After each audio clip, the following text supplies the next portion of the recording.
Bob Borden. I grew up on Front Street here in Crosswicks, and now I live in Hamilton Township in what is generally called White Horse.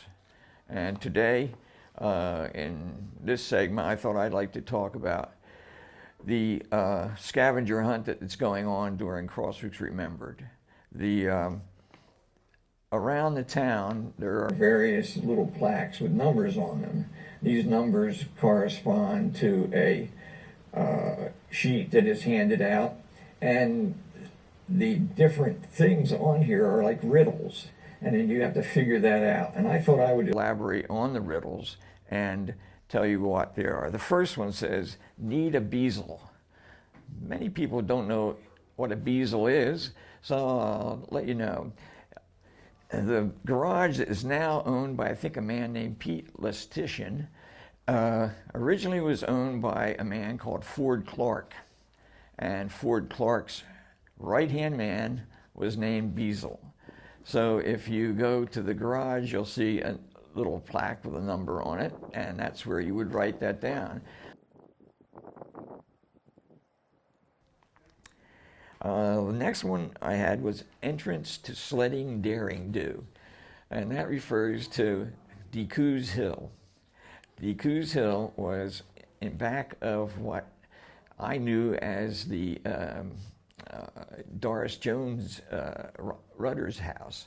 That's what we cut through their backyard, and we go over to DeCoos Hill, and DeCoos Hill was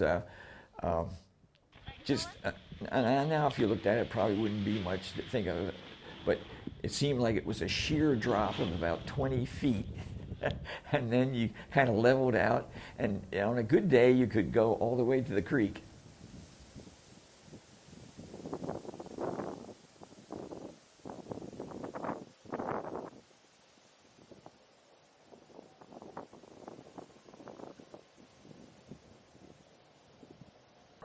One more. Okay, let me pick out a good one. Okay, the one I got here that was a place for swingers, and people in the committee said, "Man, you can put that in front of a lot of houses in Crosswicks."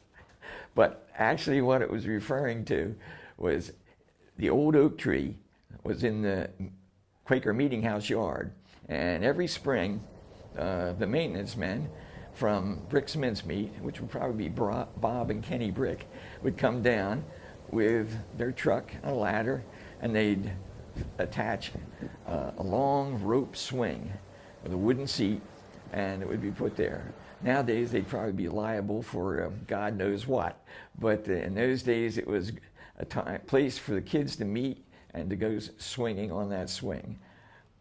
That's great. Thank you.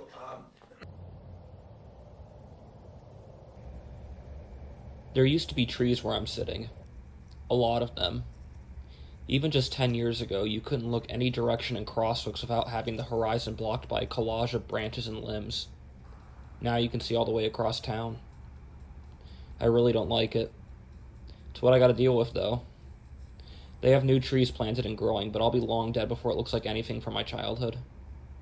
Part of me wonders if this is a bastardization of what I remember as Crosswicks, or if this is just Crosswicks now. Maybe this is Crosswicks only for the next century.